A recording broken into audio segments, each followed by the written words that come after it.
Hey guys, welcome to my YouTube channel PB365. In this video, we will talk about spatial copy and paste.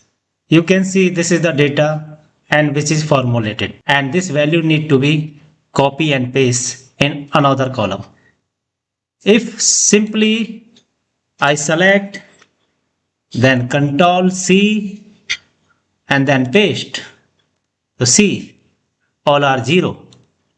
No value has been pasted here because it is formulated.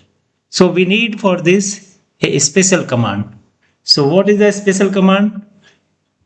Then Control Z, undo. Then so for special copy and paste, select all cell values, then Control C, then press Alt key and hold, press E followed by S. Select the values, OK, and then click and paste. So you can see all value has been copied.